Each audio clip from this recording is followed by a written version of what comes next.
오늘은 이제 체언의 마지막이죠. 수사 들어갈게요. 체언은 저번 시간부터 계속 했던 거에서 명사, 대명사, 수사를 우리가 체언이라고 하는데 이제 이번에 마지막 시간은 수사를 해보도록 할게요. 자, 체언 중에서 이제 수사입니다. 중에서 이제 수사예요. 자, 수사는 뭐 크게 문제를 나온 적이 없는데 수사는 수를 나타내요. 그러니까 사물에 대해서 뜻을 써보면 사물의 수량이나 순서를 나타낼 때 이야기예요. 사물의 수량이나 순서를 나타낼 때 쓰는 게 이제 우리가 수사라고 이야기를 하는데, 요 수사하고 종종 많이 내는 문제가 비교해서 보는 게 뭐가 있냐면 수관형사하고요. 수관형사하고 그리고 명사하고도 종종 비교를 하는 경우도 있어요. 그래서 이 부분은 이제 같이 조금 해보도록 할 거예요. 자, 먼저 보면 수사의 먼저 종류부터 우리가 가볍게 살펴보면 수사는 양수사하고 서수사로 나눠져요. 수사는 별게 없어요. 양수사에서는 여러분들 요 양을 기억하시면 돼요. 양. 서수사에서는 요 소자만 기억하면 돼요. 양수사라고 하는 거는 양, 수량을 나타낸다. 이때 양은 수량을 나타내는 경우예요. 수량을 나타낸다는 거예요. 그 다음에 서수사는 순서를 나타내는 거예요. 순서를 나타내는 거예요. 그래서 양수사에는 대표적인 게 이제 뭐 있어요? 하나, 둘, 셋. 하나, 순서죠? 수량이죠? 둘, 뭐 이렇고요. 셋, 이런 거고요. 서수사는 이제 첫째, 둘째, 셋째. 첫째, 둘째, 셋째. 이렇게 나타내는 걸 우리가 이야기를 해요. 자, 그래서 보통의 이제 양수사라고 하고 서수사라고 이제 이렇게 이야기를 하게 되는데, 우리가 이제 수사라고 이야기를 했을 때, 자, 수사가 아까 잠깐 이야기한 거라 뭐라고 이야기했어요? 수관형사하고 분명히 헷갈린다라고 이야기했지 않았어요? 하고 있었죠. 그래서 그 부분하고 조금 같이 비교해서 보면 좋을 것 같은데, 먼저 볼게요.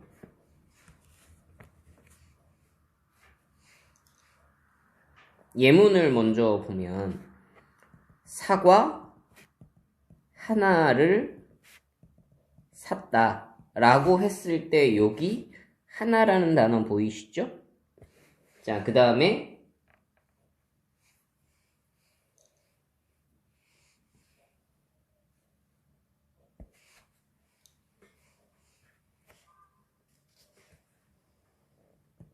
장미꽃 한 송이를 샀다 라고 했을 때 여기 한이 있습니다. 단순하게 보더라도 둘 다 어떻게 돼요? 수를 나타낸 건 맞아요. 둘 다 딱 봐도 뭡니까? 수를 나타내는 거죠. 둘 다 수를 나타내는 건 맞아요. 그런데 여기에 보시면 뒤에 하나를 하고 뭐가 됐어요? 네, 조사가 붙었죠. 근데 여기에 보면 어떻게 돼 있어요? 조사가 없죠. 그죠? 자, 그래서 이제 위에 거 하나는 분명 우리가 아는 대로 뭐가 되냐면 이때는 수사가 돼요. 요거는 수사가 돼요. 얘는 수사가 되는데 얘는 수관형사예요. 송이를 꾸며주는 거거든요.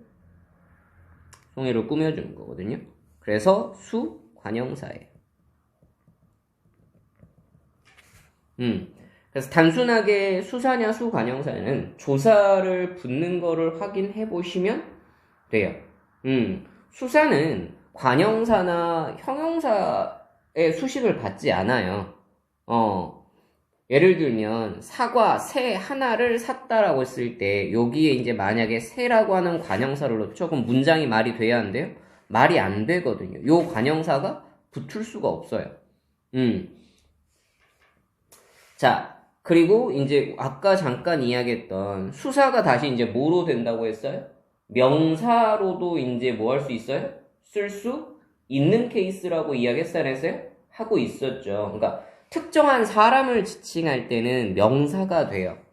예를 들면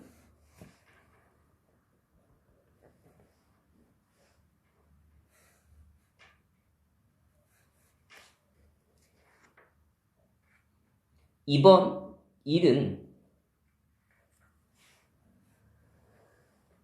2번 계획을 첫째로 실행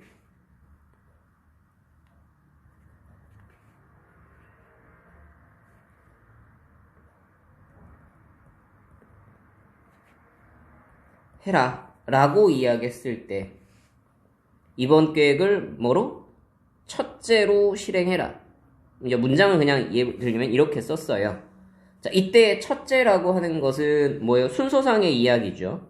그러니까 분명히니까 네, 이거는 수사가 맞아요. 수사가 맞아요. 자, 그런데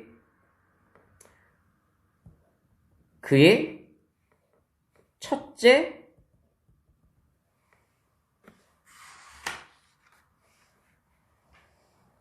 첫째가 이번에 결혼을 한다 라고 이야기했을 때 그의 첫째가 이번에 결혼을 한다 라고 했을 때 이때는 첫째가 순서가 아니라 사람을 지칭하는 거죠. 그의 집의 첫째 아들, 둘째 아들, 뭐 셋째 아들 이런 게 있죠. 그 첫째가 되는 거여서 이때는 첫째가 뭐가 되는 거냐면 네, 명사가 되는 거예요.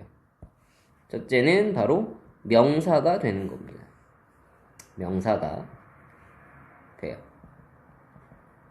자, 여기까지가 이제 기본적인 수사예요. 그래서 수사는 수관형사하고 명사하고 비교하는 게 가장 많다고 생각하시면 되겠습니다. 네, 여기까지가 수사입니다.